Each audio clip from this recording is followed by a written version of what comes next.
Welcome, everyone. Good morning to you, Versan. Good afternoon for the audience. For me in Greece, back home, almost good night. It's actually 8 p.m. here. How's everyone doing today? How are you, Versan? Can't complain. Good afternoon. I'm just glad you made it home safe. You were Oh, in a thank very dangerous part of the world, just so you know. Yeah, I'm gonna share my experience as I was traveling to Israel. I don't want to make this political. I just want to share my raw experience on how is that side of the world. As you guys know, there was no specific reason why I went to Israel. I just enjoy traveling. I travel. If you follow my channel, I follow. I travel to many countries in the last year. I think I have been to around 40 countries so far. So being based in Europe, it's very easy to travel. So it takes just 1.5 hours to get from Greece, where I live right now in Athens, to Tel Aviv. So I was there, and I tell you guys, I was not expecting it, but there are a lot of tensions in Israel. I was thinking the situation was actually changing for the better, but honestly, the situation is escalating. So basically, I left Tel Aviv 2 days ago, and I flew home from Terminal 3. I left at 9 a.m. Exactly 2 days ago. So that was on the Saturday. And just yesterday, let me bring something here to the screen. 1 second. Just yesterday, the airport was hit by an attack by missiles. They claim it's the Houthis. We can talk about that. I want to hear Versan's opinion on that as well. Some people say it was from Iran, and as a matter of fact, Israel is continuously attacking Palestine. And the things are very interesting because this explosion in the airport has injured 7 people. And I was in the same terminal, which was Terminal 3, that was hit by this attack for the first time. The defense system couldn't catch the airstrike. And it was just exactly 24 hours after I left the country. And now they closed the international flights towards Tel Aviv. So, generally speaking, and this is also my raw experience there that I wanted to share. Now, I don't think it's a safe moment for anyone to travel there. I could feel a lot of tensions in Tel Aviv. There is military presence literally everywhere. I mean, even I'll not lie, Tel Aviv is a beautiful city. I was by the sea. I had everything of the best there, but it's a lot of tension. So it seems that the situation is not getting any better. And if you ask me, I think the Middle East tensions are going to escalate. And as you can see here, it's already happening. I got this impression when I was leaving the country that it would not be possible to go back there anytime soon. I mainly took this trip because we are Christians in my family, and I got my grandmother visiting me, and she always wanted to go to Jerusalem. So I decided to take her there, and I didn't realize uh, I quite took some risk by traveling there. So I want to hear your thoughts on that verse and what you think is gonna cook for the Middle East situation, and that's gonna affect the geopolitical chessboard. Well, again, good afternoon, good morning to everyone. Edo, so happy that you're safe. You and I were in touch while you were over there. Went back and forth a little bit on some funny messages, but without getting too political, because it's a very touchy subject. You can't.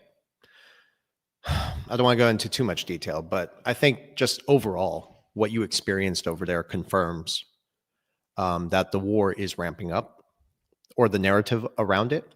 So it's not just geopolitics. It's, I think, a strategic excuse to justify government spending, to expand liquidity, and to ultimately delay, or distract the reality of a global debt crisis, really. And recently, the other day, we even talked about this with Martin Armstrong, because war is actually the cover for money printing, and money printing is going to mask the insolvency.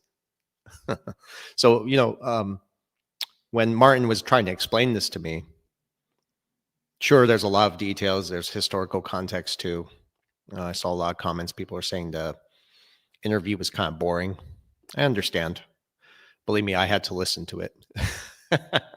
But that's the difference, I think, between the facts and then, of course, the noise. So instead of following the headlines, people need to really look at the mechanisms behind all of this. And war certainly plays a critical role in masking insolvencies and giving a reason for central banks and financial institutions to print more money. Not to mention, I mean, if you look at the shortly after the war in Gaza, and I don't want to get into too much detail about that, but right afterwards, you found out that it was the military industrial complex, congressmen, senators that had their money in defense contracts. They all profited from the destruction of an entire people on both sides. Okay.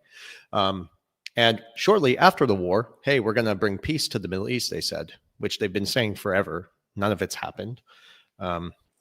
BlackRock, JP Morgan, and even the Trump administration or the family members in there, now they have contracts on the graveyards of thousands of people. They're trying to build a water slide, a hotel on top of the Gaza massacre. Think about that. People riding a water slide on top of the graves of thousands of dead people.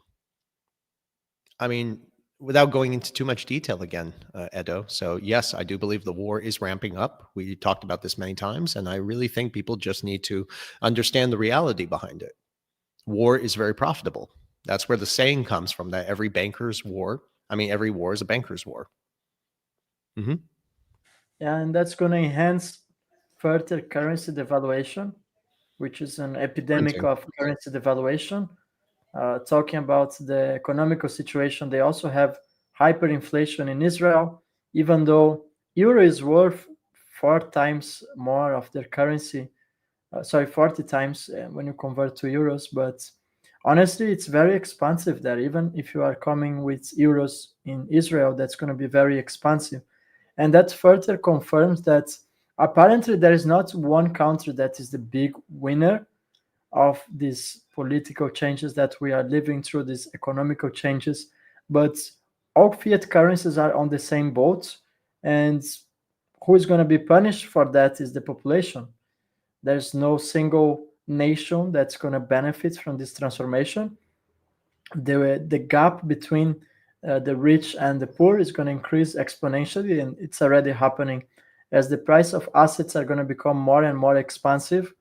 So I don't really see any winners for that besides the fact of the ones that are going to fully understand this transformation. If you are invested in digital assets, perhaps if you own property, you are going to be perhaps the 1% that's going to benefit from this transformation. But the reality, the raw reality, is that the population is becoming more and more financial struggling. That everyone is struggling financially, and that goes for every single country that I have visited in the last 24 months. Just in the last 24 months, probably I went to 15 or 20 countries, and I spoke to people all around the world, and that goes from Dubai, that goes from Mexico. I was basically everywhere in the last 24 months, and everyone complains about the same. How come every single nation has the same problems? So it really comes down to who's running the show. And if you do some research, it's about the central banks. The central banks are printing unlimited amount of fiat currencies. Now they have another excuse to print more fiat currencies, hence the war escalating in the Middle East. We also know that the United States massively profits from war as well. I have to tell the truth as it is. Yeah. So yeah, the ongoing tensions on the Middle East, from my perspective, are also going to speed up the process. In order to turn off the system, you need to reset the system. You need to first turn off the system. So that means that the global reset is already happening. I don't think it's something we can say is going to happen in 2030. If you really understand the game, it's already happening. It's already in course. It has already started. And if you really understand what's happening, the middle class is getting absolutely crushed. 100%. Oh, I thought I was on mute for a second. I'm sorry. Totally agree with you. I mean, the one thing that really caught my attention this week, and I think a lot of people are not talking about it. We're so focused on making money in the digital asset space, but for the first time in like 4 years, a report came out on the purchasing power of the U.S. dollar. And we can go back to the pandemic. That's where the inflation really came from, a lot of it, and it's always been around. But since the pandemic, it was like the most money that was ever printed in the United States, the history of the United States, within 4 years. And this report confirms, I found it on X this morning, that the dollar's purchasing power, no doubt about it, is really collapsing. It's the purchasing power that's collapsing. And what you see happening in the whole digital asset space is the evolution of the dollar and that, debt-based Ponzi scheme, you could call it, whatever. And yeah, it's getting to a point where, inflation is going to continue to escalate. I think, whenever people say that inflation is coming down, that's nonsense. Inflation historically never comes down. It doesn't ever reverse. It just continuously compounds. And I think at this time it's moving faster than anyone ever expected. And it's because they're pumping so much money into the economy. And even where we're going today, I think I got this information from a dear friend of ours. He was saying that they could possibly pump $30 trillion. And he went on a podcast because, on podcasts, you have to be a little more conservative with what you're saying. So he said 10 trillion. Even if they did pump 10 trillion in the economy, this just confirms again that they're trying to inflate their way out of a debt collapse. And here's the problem. It's just a tax base to support higher debt levels. That's collapsing too. So what I'm saying is that this could be the final hurrah for the dollar. Hence, that's why I put the title, The Last Illusion. And what I mean is I think they're going to blow this stock market up, this crypto space up, and that aligns cyclical with the 4-year cycles, but they're going to pump the market so high. And that's when you're going to see a real sharp collapse afterwards. And a lot of the things we've been talking about, digital IDs, artificial intelligence, collapsing supply chains, we'll talk about that in a bit. It's all converging, So I think the timing is a bit unusual. And yeah, it's very concerning. I think that's why we emphasize the importance of preserving wealth by holding physical assets. That's what the 1% are doing. We should do the same, right? And hey, if we're being so affected by the dollar, and it's not just the US, it's all currencies around the world, because currencies around the world are still tied to the dollar's reserve status, right? And that's why this is slowly coming to an end. So what I see happening is a economic reset, but it's happening in slow motion.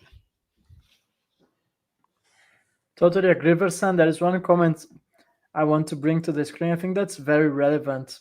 And that's about this person here. Knowledge seeker. I like the username. So according to the UK national statistics, 65% of the UK population does not have £3,000 emergency fund in their savings. I think that speaks a lot. And that's not only for the United Kingdom. I know in the United States, most of Americans don't even have $10,000 in their savings. And I tell you, in Europe, the situation is much worse. I don't think they have €1,000 on their savings. As people are being smashed by hyperinflation, the cost of living is through the roof. And that also enhances the fact that people will be priced out of digital assets. Consider now that if they don't even have £3,000 in the UK, which is considered to be one of the richest nations here in Europe. I know it's not part of the Union European anymore, but considering other European countries, well, UK has high standards, and if people there don't even have £3,000, I mean, it's very difficult for someone to hold or to own actually over 10,000 XRPs right now. So that also shows that most people are being priced out as prices are constantly increasing. Combined with the inflation, it becomes more and more difficult for the population to hold their digital assets. And that comes back to what I always say, how many people are going to be holding these digital assets, specifically XRP, when we are above $10? How many of them are going to be holding when we hit $100 per XRP? Well, I would argue that the vast majority, perhaps 95% of holders, unfortunately, are going to be priced out. Most of them will sell, let's say, at $10, and considering the economical situation, which is going to be far worse when that happens, people will be priced out. And that also answers to the fact that so many people who constantly have asked us, but how would they allow so many people to get rich out of these assets? And I think we're just getting the ultimate proof right now that People are being priced out, and the institutions are positioning themselves, and that further consolidates what David Schwartz has said, that we're going to have a institutional bull run before we're going to have a retail bull run. So I think that speaks a lot as well. Yeah, 100%. First of all, Alex Vargas, I'm going to try my best to answer comments while I'm trying to explain these things as well. But is it, thoughts on buying real estate? I recommend everyone stops buying anything right now. If you can dollar cost average, that's great, into digital assets, things that have low overhead. Real estate, it's not the time and place to make money right now. What you need to do is position yourself accordingly. When the market starts to run, take your profits. Asset prices will eventually collapse, especially in real estate. There is a ticking time bomb over there. And when all these asset prices depreciate in real estate, that's when you go ahead and purchase what you can. $40 billion were in stocks and assets since April of last year. 40 billion retail investor funds. And, it's interesting because if you look at what the 1%ers have been doing, they've been selling and getting on the sidelines. Like, why are they doing that? Are they expecting some major corrections? It's possible. That's why I always tell people to have some cash too, outside of the banking system, so there's no risk over there. But sorry, guys, for going on and on. But your question, Alex, stay away from real estate right now. Get into assets that are going to perform better in the short term, I would say, because when you look at all the insolvencies, the deficits, the unbacked exposure in the not just the derivatives market, but in the commercial real estate market, I mean, there's going to be a catalyst that's going to trigger this, and it could be a false flag attack. I mean, it could be anything, but just stay away from real estate right now. I know Grant Cardone. He was on my show before, and when we were talking to him off record, he mentioned that he was getting rid of a lot of his properties. And that indicates that he knows something maybe we didn't know, right, at the time. But I see what he's doing. They're getting rid of all their burdens. So there's a time and place to buy real estate. I don't think it's now. And to your point, Edo, I think it's even crazier how this purchasing power report came out. And we haven't seen anything like that for a while, since the pandemic, 2020, right?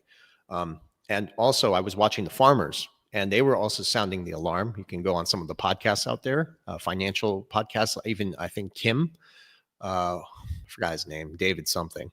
But they're talking about the supply chains. And I think it's just the playbook from the pandemic is kind of playing out in a little bit. And we're watching like the perfect storm form, you could say. The monetary system is collapsing. We have engineered supply disruptions. We have the rollout of full digitization and digital IDs. And you might call it a coincidence. I don't. I think it's bigger than that. So, yeah, just got to be ready, I guess. You're on mute, Edo. Yeah, sorry for that. Can you hear me now? Mm-hmm. Yeah, so just adding something to the real estate question, I think depends of where he's located on. I am not an expert on real estate in America, so I can't speak for America, but for what I have seen, I don't think is a great opportunity now in the United States. I think there is kind of a bubble, but my knowledge about real estate in America is limited, so I stick with what Versan has said.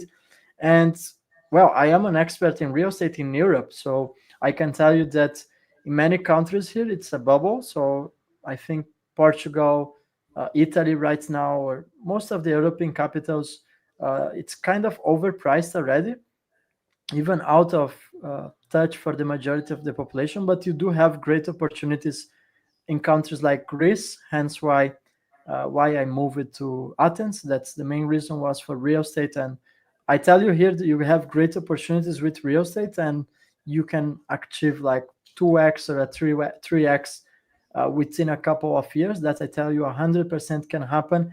And I did a list on my X of some of the best countries for real estate, but basically you want to see countries that are kind of underdeveloped, countries that are not a lot with a lot of technology advantages. Like in Europe, you have, for instance, Greece, or you can go for countries like Georgia or Bulgaria, Romania.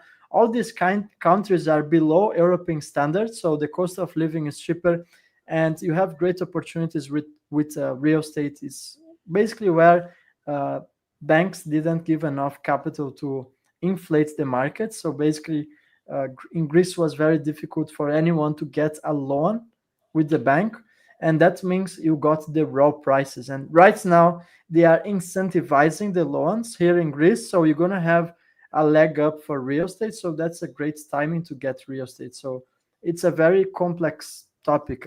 It's not like black and white, but you do have great opportunities in Europe. Now, Yeah. perhaps we can move Well, to the. Sorry, Versan, go ahead. real quick, Edo. I totally agree with you on that. It does depend on your location, but I try to be, very realistic for the average individual here who is clinging to threads, right? Yeah, And that's the majority of the middle class. It's not practical to get into debt to get into real estate, like Robert yeah, Kiyosaki was totally teaching. agree. That system is not working anymore. That is the problem. The interest rates are way too high on the debt, on the loans. It's going to backfire at some point. I think there's a time and place for people to buy real Totally estate. agree. Right now, the best thing to be in is with the least overhead.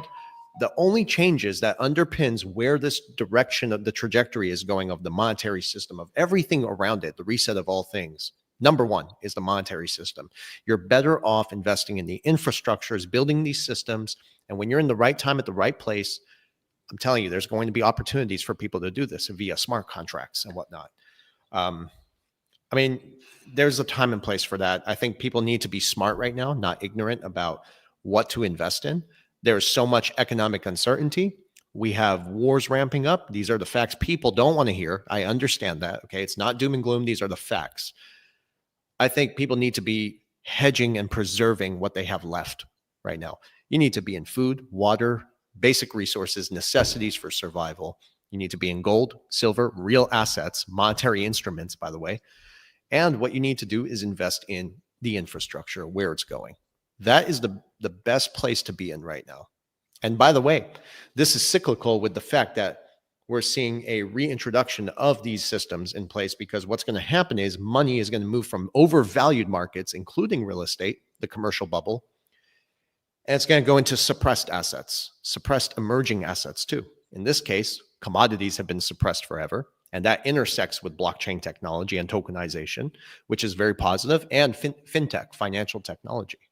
That's where the real bull run is, not real estate right now. So I agree with you, but Totally agree. Especially if you bring need some to get clarity on debt, especially people in America that they rely on debt to get access to real estate. I think that's a terrible idea as well. That's the main point. Well, we could move towards the next topic of this conversation, which is the fact that Ripple made a bold offer to acquire Circle, and that's so interesting. $5 billion, and the deal is still being negotiated. There were rumors that they increased the price to 20 billion. I don't think that's true. I don't think that's how business works. They just simply don't 4x their offer overnight. So I think that was false information. But the fact that they indeed offer $5 billion to acquire Circle, that's very relevant. Why don't you get started, Versan? Share your thoughts on that. I'm very curious. We didn't have the opportunity to talk about this yet, not even off camera. So I'm very curious to hear. Let me pull up the picture. This one's cute. It's Pac-Man Ripple eating everything. I love it. Yes, the biggest topic in the Ripple community, XRP community, was the whole acquiring of Circle. To me, I did put a tweet out about this, but I didn't dissect it like I'm going to try to right now. But for me, it was about the statement, the move alone. For me, is very loud. It means basically that, for them to make a bold move like that, it's important. And what I think is this is just a natural evolution of a larger plan already at play that maybe some people don't know about, but I think our community is really educated in this space. Ripple already has the global reach, has the global influence. Ripple Net is the net of the distributed ledger technology, which is the actual technology that's in place, working with the very same institutions having these headlines. All right. So again, there's no question about it. Ripple is going to play the most critical role in the shift that we're seeing today. Even Brad Garlinghouse recently said this on, I don't know if it was CNBC. I don't watch, Brad talk publicly anymore, but he said XRP is at the center of what Ripple is trying to do. I mean, the devil's in the detail. So basically what he's saying is Ripple wouldn't be shit without XRP. That's why I told people to stay away from Ripple IPO, Ripple stocks. That's the other things the XRP community was pushing, and I was telling people not to. Yeah, you're better off investing in the XRP itself because that's where the value is. That's what gives Ripple any meaning, by the way. So then you have all these other questions about where did XRP really come from, right? And I know Edo is better at that, but when you zoom in on the stablecoin market, especially those issued on the XRP ledger, you're going to realize that this is not just a random move. The XRP ledger is going to require the XRP to transfer any value. It's also the bridge asset, bridge currency that enables liquidity, cross-border functionality, all those things we can talk about, those fancy words. But it's at the heart of where the system is evolving. So it only makes sense that Ripple would actually try to consolidate a stablecoin infrastructure as part of the larger puzzle. And here's where it gets interesting. Whether Ripple actually acquires Circle or doesn't, I don't give a crap. It doesn't mean shit to me. It really doesn't. And I've said this for years because the snowball is already rolling.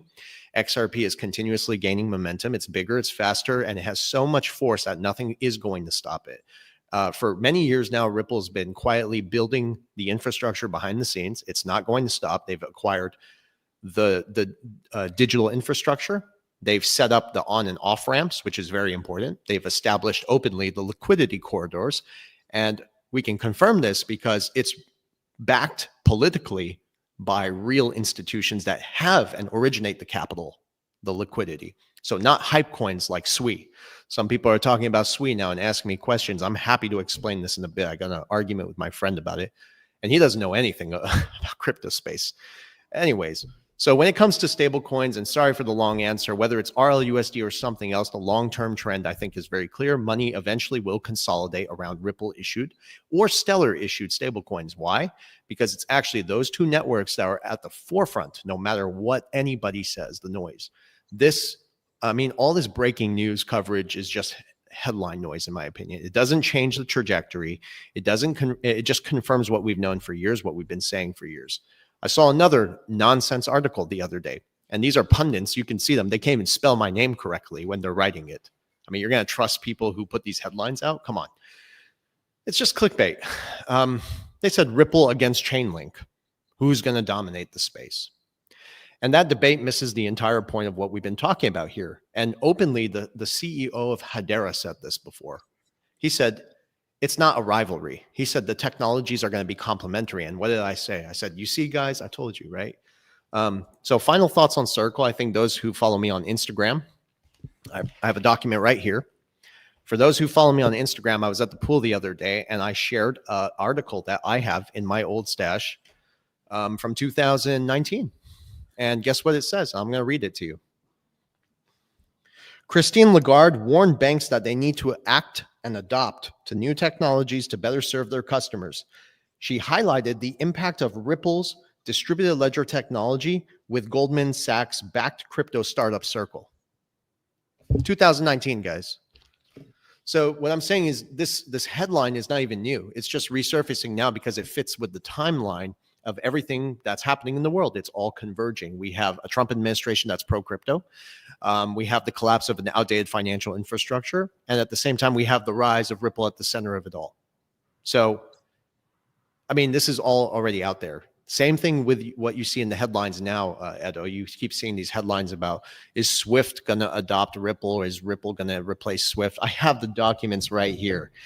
And I'm telling you, people keep calling this stuff breaking news, anyways, I mean, it's out there.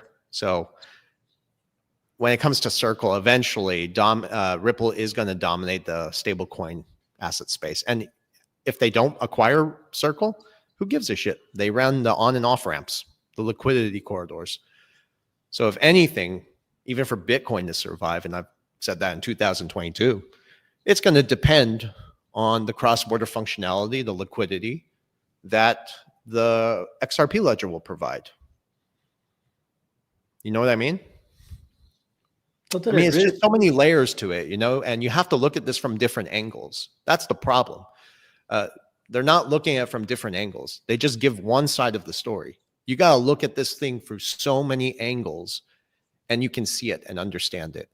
The funny thing is this final thought, I'm very sorry.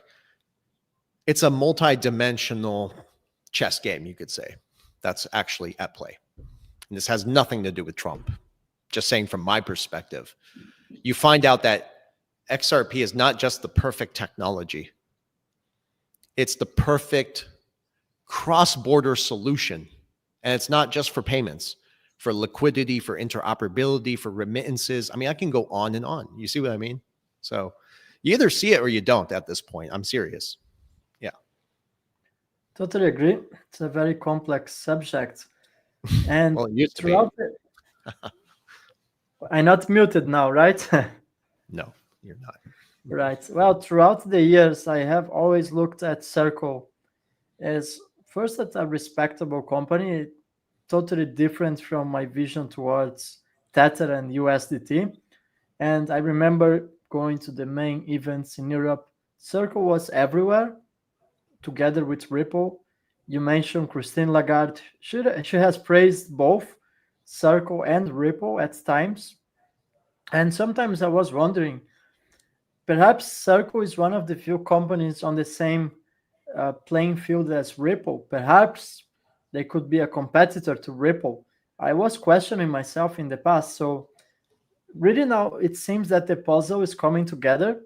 And there are some interesting facts about Circle. So, they have interesting partnerships with Visa, MasterCard, BlackRock, and they are also integrated on the Stripe payment system with USDC. More interesting, USDC is also MiCA compliant, and we know that the digital euro has a huge probability that will integrate features of the XRP ledger. So the fact that Ripple is acquiring Circle, or is actually not acquiring, but they are making the proposals. We don't really know if the deal is going to come through, but I think that's a gateway for Ripple in Europe. There might be some legal framework or perhaps the integration of both technologies. I don't think real stablecoin is going to be the only stablecoin. As we know, interoperability is the key for the system. So I think they are complementary technologies. And for me, that sounds a lot like a strategical move for Ripple to position itself as a tier one financial institution in the same level field as World Bank, perhaps as the International Monetary Fund or the Bank of International Settlements. And by dominating the stablecoin realm, Ripple can actually become a liquidity provider for the banks, and it can evolve from just a private company, as we are being told that Ripple is a private company.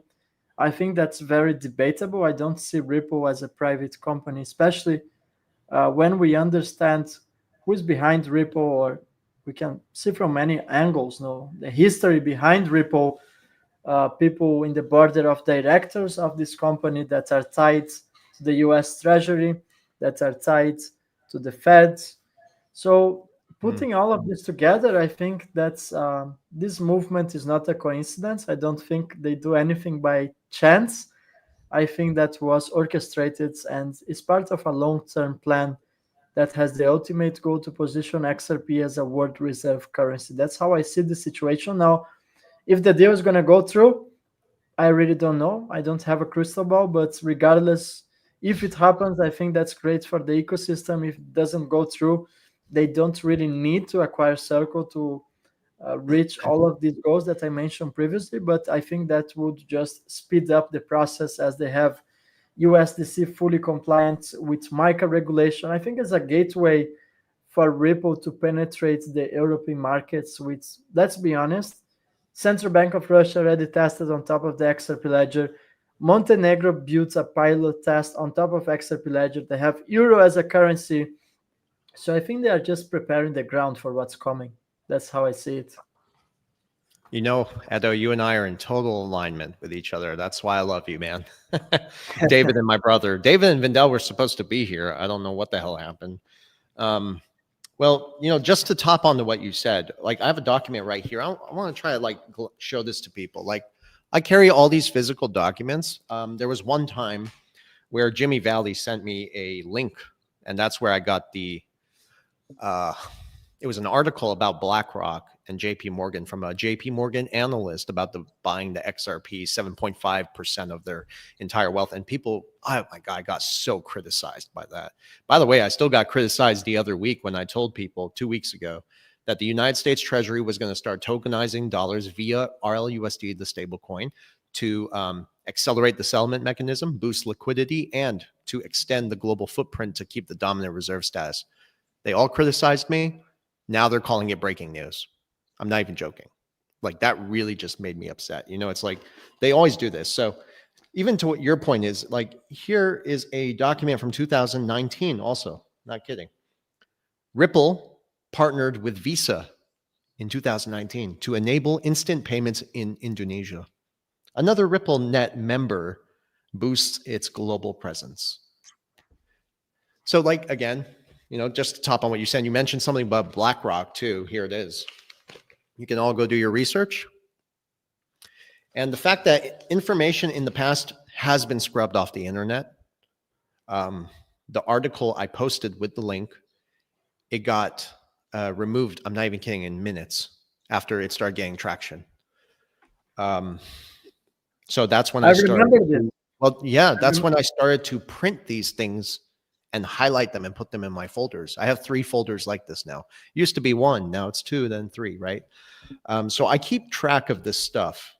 And I've met with some of my clients here in Houston where I actually showed them this stuff, you know, in person at a restaurant or at a bar. So BlackRock hired a blockchain VP, and this one is 2020, December 24th. You can all look it up. BlackRock is hiring a blockchain VP. Try to Google research that. And when you scroll on, it says to be continued. When you scroll on to the next page, it says in April 2019, BlackRock hired former Ripple executive Robbie Mitchnick. You guys who know who Robbie Mitchnick is. Now, this is where it gets interesting because around 2020 is when the lawsuit, you know, began. And you start to wonder about these things. And look what he said here, Robbie Mitchnick. Makes me a little concerned, but he said, if you're willing to sacrifice on true decentralization and have a predetermined set of institutional validators, which in many use cases is perfectly a reasonable trade-off, which it's not, by the way, then actually speed and scalability can be orders of magnitude much higher. Very interesting how he said that, you know, very interesting. It makes you wonder, again, about the whole decentralization, centralization thing, but I don't want to get off topic. It's just we can have these discussions for hours. So yes, this is, like, I got to tell you, you know, we're at a point, I think, where you either see it or you don't. And I know I reiterated myself over there. But I think when you start to look about where's the real potential in this space, where are the real winners, I think they're the ones without the loudest communities. They're the ones that are building the plumbing to the new financial system. They're all ISO 222 compliant, ready to go, already plugged in with global standards, quietly building those systems that the average retail investor still cannot understand. And that's where the money is going to be made. And I can even go deeper into this. Like, example, when you look at all the past hype cycles, I think, and a lot of market buzz, right? Projects like Swan now, and my friend and I, we had this big argument about Swan, and I'm happy to talk about it, but these so-called next-gen chains, every day somebody's pumping something new to me. Hey, Versan, what do you think about this? What do you think about this? I said, I think it's okay. And it kind of cyclical with the 4-year cycles. We can get into that in a second here. But I said, why don't you instead focus on the actual financial powerhouses, power centers that are building the actual infrastructure, right? That's when you get a very clear picture about how this is really playing out in real time. Anyways, yeah, sorry. No, it's okay, but I am pulling here some articles, and one of them is, this one is very interesting. As we mentioned, Visa. Vilo has a strategic partnership with Visa. Yeah. So you can see that this is all connected. There is not one big winner. I mean, the future is for interoperability, and we're going to have all of this ISO 20022 compliance. We can talk about XRP, the XLM, and also some coins built on top of XRP and XLM. We know that we spoke so many times about Vilo. SHX, also a huge player, considering that they have a partnership with Visa. And we have so many connections of Ripple together with Visa, Mastercard, and now adding Circle back to the equation, I think that's just more and more confirmations of what we have been speaking on this podcast for over 1 year. Over 1 year in the Oh my turning. God, man. Longer than that, man. Yeah, I mean, how long we have been doing the turning point, but before the turning point, we individually had our own channels and we were basically predicting everything that has happened in the last years. I mean, many people are not aware. I used to have a channel before called Blockchain Billionaire. I don't know, maybe my early followers remember this. This was in 2020, 21 too.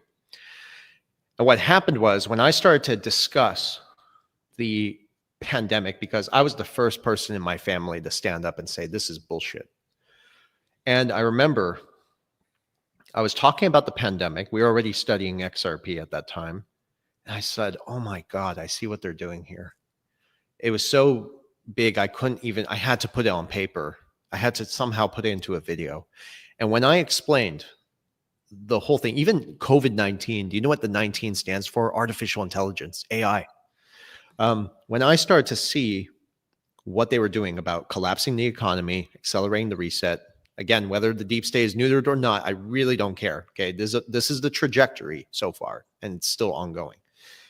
And when I realized what they were doing about resetting the economy, accelerating the digitization, and I'm talking about a 2030 agenda for transhumanism, don't want to get into that, but when I started to bridge these things together, and XRP was even back then critical to that conversation with digital IDs and stuff, I'm not kidding. My account got shut down. All my work gone, erased. You can find some of it on Rumble still, but not everything. So, I paid the price to voice my opinion at the time. And what's funny is that everything I said back then is now fact. Edo? So it's been a very long journey for me. It really has. Yeah, I have been following your journey for a long time and honestly was one of the only YouTubers that sometimes I would come to your channel to get the raw information, to get what's really going on. And I am so glad that with over time we connected and today we have this wonderful podcast here. And here on the screen, this is also from Mastercard website. So is safe the new sexy and CBDC's trust and the evolution of money. And here we can see some of the countries that were exploring CBDCs together with MasterCard. So you have England, Hong Kong, Brazil, Australia, and the United States. And they kick off this with a wonderful sentence. The inaugural set of partners include CBDC platform Ripple, which likely stands for the XRP ledger. And here they're talking about everything, digital identity, CBDCs, and it's just more confirmations. I mean, MasterCard now partners with Ripple. We know they have an open partnership. And I just think that everything's coming together on this multi-dimensional chess game, as you mentioned earlier, Versan. I don't know which topic you want to cover next. I don't know if we have more. We have time. It's fine. I mean, we run the show here. This is great. I mean, I can go on for hours like this. Like I do this privately behind the scenes with my friends and whatnot. So I'm always happy to have these discussions, Edo, especially with you and, my David and my brother. And I love our audience. I really do. I have so much respect for our audience just because you guys know how to think outside the box. And, that's what a community really is. We're on the same wavelength. Maybe we don't agree on everything, and that's totally fine. But it doesn't mean we can't come together. And please stop asking me about Jake Claver. I love Jake. I mean, I know him he's a really decent gentleman, right? So no more further comments on Jake, please. Don't put me in that position because I have a big mouth and I think you guys know that and you're trying to take advantage of the situation. I think what we should do, Edo, is maybe talk a little bit about Bitcoin. Oh, I love Bitcoin. Oh, yes. I wrote a rap about Michael Saylor and Bitcoin the other day. It was so funny. What did I say? Yeah. It's like I called Edo one night. We had a glass of wine and I was rapping. I was making music. What did I say? I said, it was so funny. Michael Saylor, legend of the loss, went to Walmart, can't buy his own floss. It's funny. No clue, no plan, but he's still selling Bitcoin on Instagram. But in my honest opinion, I think a lot of the people who do follow Bitcoin very closely, I don't think they really have an understanding about how Bitcoin's function is, what it is meant to do.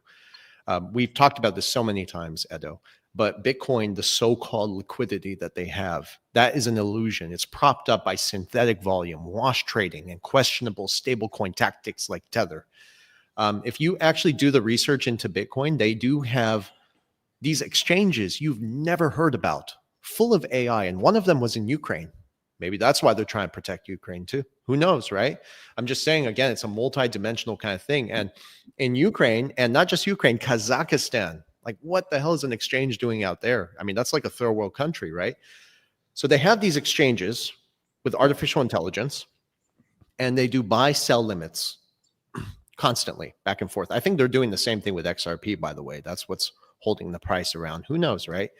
But that is creating the illusion of volume. And everybody is like speculating on that then, right? Retail investors. And if you talk to most people here in the real world, and, you know, I go to a restaurant, like, do you accept digital assets? I even ask them if they accept gold and silver. I know their answer, but I just do it for the sake of conversation. And they're like, Bitcoin? It's like everyone knows Bitcoin because it's so touted, right? I mean, for them to put billions of dollars into marketing Bitcoin and not billions of dollars to marketing Ripple, which is doing something, I mean, that raises some flags over there. So going back to the illusion of Bitcoin, what people don't understand, and Matthew Piepenberg gave us credit for this, which is amazing. They're treating Bitcoin very similar to oil to create demand for dollars.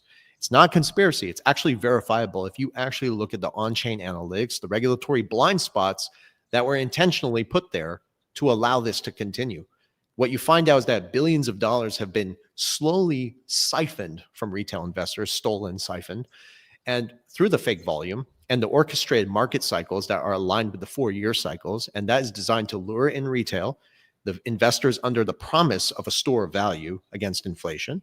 And that wealth, what does it do? Every time they have those massive corrections in Bitcoin, the money doesn't vanish. It actually gets extracted by the insiders, not the retail. Very few people do get to survive that. They get out quick. They take their profits, right? At the top of each of these cycles. But what do they do with it? They take that money, they rotate it into real assets, gold, treasury bills, that's T-bonds, which gives the government more strength to issue new debt so they can go back and buy Bitcoin again and do the same damn thing again. That's that revolving door. Real estate, strategic technologies. In my opinion, and I know this sounds crazy, we know for a fact that Ripple does predate Bitcoin as far as the tech. What I'm saying is that it's very possible that Bitcoin is also being used to fund Bitcoin's global, Bitcoin is being used to fund Ripple's global infrastructure for all we know.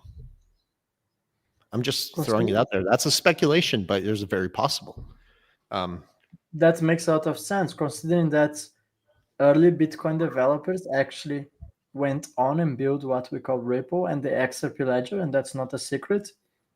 I pulled an image from Ripple's website, I think 10 years ago. I had a screenshot, and they literally telling everyone that who built the XRP ledger and Ripple were people from NSA, National Security Agency, FBI, NASA as well. And so you have a bunch of people who have NDAs and have a lot of inside knowledge. Let's be honest here. It's the government misguising itself as a private company. That's what Ripple is. And Bitcoin is not what I initially thought it was back when I came to crypto in 2017. I was just a teenager, a naive teenager, where I believed Bitcoin was a way for freedom, was actually a decentralized currency. But as time has moved on, I truly understood that's further away from reality. And it's very interesting that when it was a good entry to actually buy some Bitcoin, let's say at $20,000 or $15,000, there was a massive campaign from the governments trying to convince everyone to not get on BTC because that was a scam. And right now the script has flipped. So you have the president of the United States that openly goes to Bitcoin events very near to the top. Remind you that he was there when Bitcoin was above $100,000. And let's be honest, the time for life-changing gains with Bitcoin, it's over a long time ago. Honestly, if you didn't buy below $20,000, which was a nice solid 5x, it's over, guys. And we have been telling you since uh, years ago. I mean, look at it. XRP was just 50 cents. Bitcoin Ouch. was already like $70,000.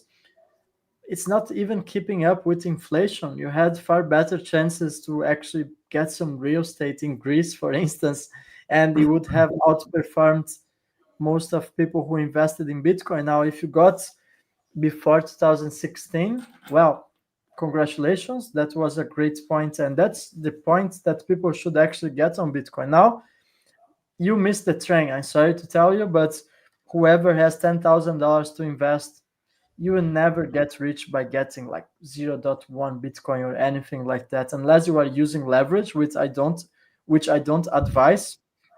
Bitcoin stands as the destruction, is literally the beta test coin. And very interesting. I came out with this terminology a couple of years ago when I did my own research and I truly understood that Bitcoin is a government product.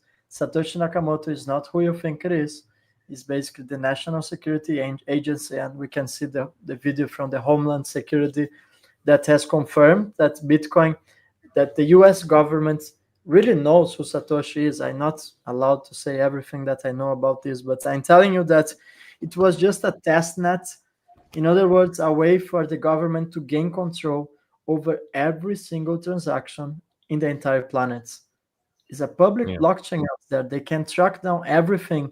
And very interesting that everybody says, like the pro Bitcoin people, they are always saying that Bitcoin is a way out of the system. But let's be honest, what is the way out of the system? If you have physical cash, nobody can track your transactions. If you have BTC, on the other hand, everyone from the Genesis block, every single transaction is public, is on the blockchain. There's nothing private about Bitcoin. And in fact, they're getting rid of the privacy coins, just like Monero is one of them. And right now, they're coming with regulations that are trying to stop people from using the privacy coin. So I'm sorry to break the dream, but BTC is not what everyone believed to be, or a freedom instrument, as someone puts in the comments. It's all about control. It was a gateway, and even like that. That's why I have to say that it's better to be an early adopter and an early investor of the technology than to be enslaved by the technology. So right now we are positioning ourselves on the right digital assets so that we can profit, we can take our profits, and we can build a life outside of the system, let's say, because the future is digital IDs, blockchain technology is going to enhance government control. We have a nice opportunity financially, but if we don't take the right steps and protect our freedom, I don't think in 5 or 10 years the situation is going to be any better. Yeah, 100%. I'm going to follow up on the comment real quick. Gianni Russo, mad respect for you, staying subscribed and supporting the work we do here. But yeah, he says, chill out on the gematria stuff, bro. Real dark. There's a difference between being in the dark and opening the door so light can come in, and that's all I'm trying to do here is really just share with people like some of the things I've seen before and what I've researched, because I've been down those rabbit holes, and I try my best to articulate things so people don't have to experience that, because it's not a nice place. To your point, Edo, yes, I think, anything digital, I mean, that's giving up our privacy anyways. And I mean, we need to repeal the Patriot Act. That's what I want to say. And just overall, the Patriot Act is what inevitably created this trajectory to where we are today.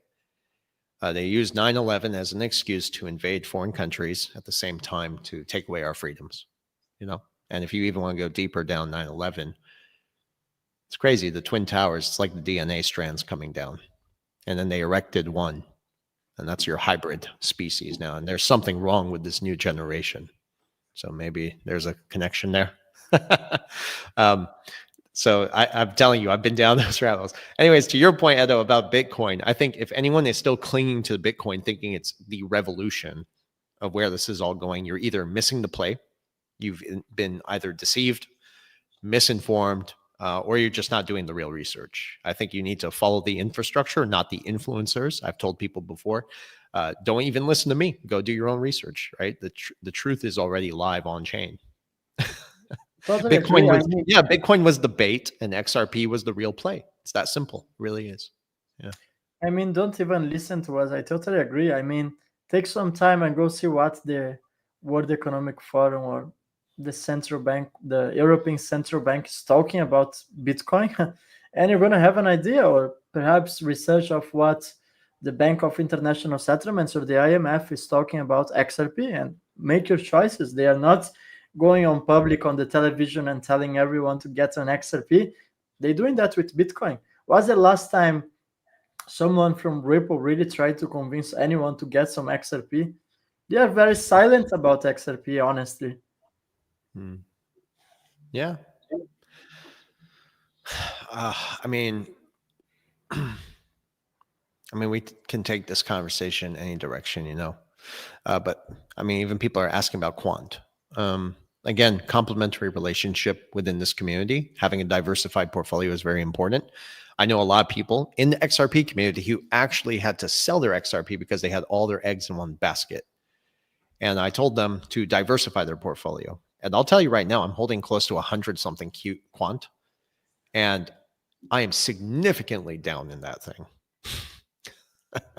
So I'm still holding on to it. I don't want to lose money, but I just pay no attention to it. If it has its use case, it will have its use case later on down the road. I believe it will.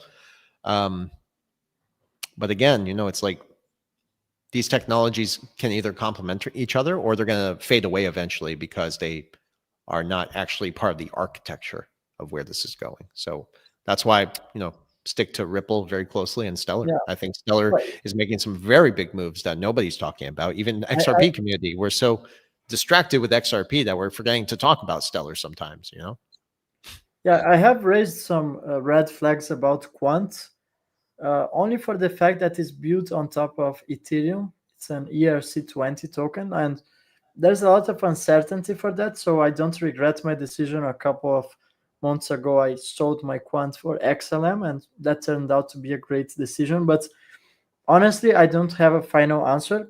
Maybe it will perform well, maybe it won't. I know they have great partnerships. I think it's also ISO to 0022.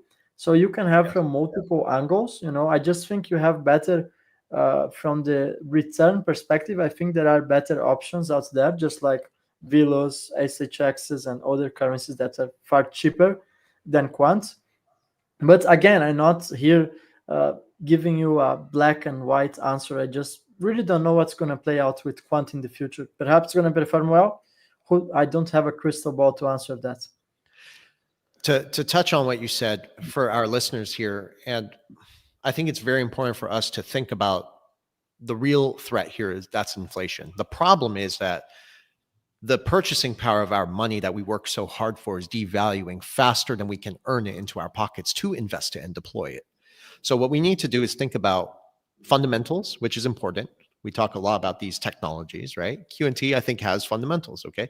But more like SHX and Velo because it has fundamentals, so that aligns with a long-term strategy for fundamentals aligned with XRP and some of those things. But then you have a short-term strategy too, because the price target you're looking for a better bang for your buck with the inflation. So you can accumulate a lot of it. So when the market does move even a little bit, you can do what I did. I mean, the whole year of 2024, I'm going to repeat myself again. I was telling everyone to buy SHX and Velo. When January came, it shot up. I took 87,000 in profit. In this market, in this economy, when businesses are going out, when inflation is on the rise, when the economy is slowing down, and life is just getting harder for the average individual because of central banks. You need to take profits. So you have to play the 4-year cyclical cycles. And I think that's the best kind of thing to do. What happened when the market tanked? Took the 87,000 out, paid my taxes. I didn't want to take any risks, right? paid the taxes, got into gold and silver. Gold and silver shot up. Silver's probably back down. Gold is retracing. Okay, but I'm still wealthier than I was the last time. And when the market tanked in February and to where we are today, I've been accumulating velo now. I'm holding close to 3 million velo right now. So when the market moves again, I'm going to do the same damn thing. It's really that simple. I think so. I mean, it's never been easier to make money for me. Like, I'm getting good at this. You know what I mean? Yeah, when you get some experience, you can just predict the cycles. You can actually look for them to money supply. Well, there are so many great indicators, and it just becomes like automatic. You kind of really know where the markets are going, and most importantly, it's important to take profits. I think I love what you said, because with the with the inflation increasing exponentially, people are forced to take profits. So always better to take the profits when the markets are up than to be forced down to sell to pay your bills when the markets have corrected at 30 or 40%. And we just hit 1 hour of the podcast, so time to jump on some final thoughts. Versan, what's your final message for our audience today?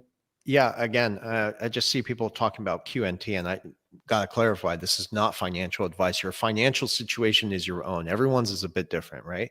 I had nothing at one point, and I just kind of was patient, and the patience really paid off, which gave me the capital I needed to play the game, the right way. So for a lot of our listeners out there, I think the best strategy, if you already have a long-term strategy with XRP and some of these utility tokens, but utility, we know from experience, all of us together, that regulations take time. Obviously. I mean, look where we were 5 years ago compared to where we are today. You could say a lot of the regulatory environment has, been established. Maybe not in the headlines, but it's happening and it's accelerating. But it took 4 years for some of us to see real price action with XRP. And that's why I keep telling people, if price movements in the short term, and that's something you're fixated on, then you're really just a spectator. You're not an investor. That's a long-term strategy, but we cannot wait for long-term strategies. Hence to what I was saying earlier. I know people, credible people, YouTube content creators too, not Edo, that had to sell their XRP because they didn't diversify enough. So when the market moved and XRP didn't, they missed it, right? So you have to take profits because it's better than getting into debt and dealing with the higher inflation. So for the short term, I think it's important to load up on those technologies again that are complementary to what XLM are doing and XRP. That's what SHX and Velo are doing. Ripple is heavily invested into SHX. Velo is, complementary for borrowing and lending mechanism, debt and credit issuance. That means these are like real hidden gems for the blockchain space, but it's happening very slowly. But again, you get those price targets. So at 0.07, you can accumulate 3 million Velo. You really could. And you can have that same aha moment when XRP was in 20 cents because it has a use case. And when Bitcoin does hit 150,000, if they pump money into the economy, Bitcoin will climb, but your return on investment won't be shit on Bitcoin. On XRP, we understand its use case, but we don't want to sell XRP, right? You want to hold it for the long term because it has real utility. I think people still don't get that. When Bitcoin XRP hits $10, let's say, theoretically, why would you sell XRP at $10? Instead, you can load up on Velo and SHX for the long term. And when the market does move and XRP hits $10, it's going to bring those things up to 57 cents, 80 cents, maybe $1. That's when you take your profits from SHX and Velo. And now you can wait for certain geopolitical events to unfold for XRP to have it and reveal its true use case. And that aligns only with regulatory frameworks, which is going to take a while, in my opinion. He just gave you guys the secret sauce. I mean, it works. It really does. Yeah, you just broke it down very simple why it's important to be diversified. Some people might think XRP is the number one, but why should you diversify if you truly understand XRP? Well, the answer is right there.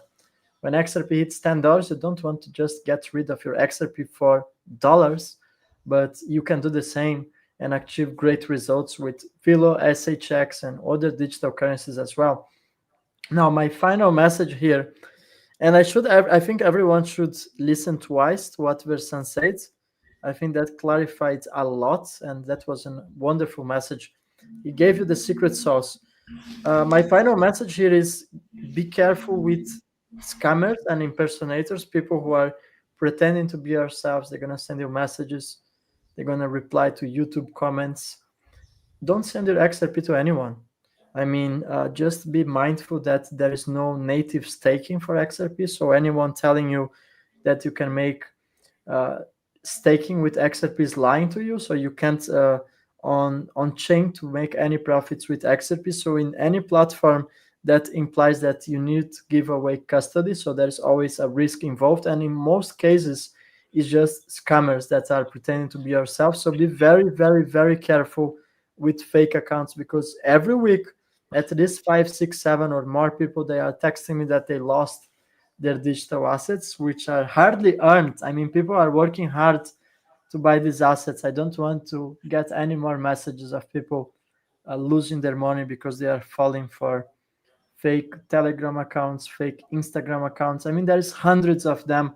We're not going to reach out anyone individually. You can only connect us through the website to the official Black Swan Capitalist for Versan. I have my own private online academy as well.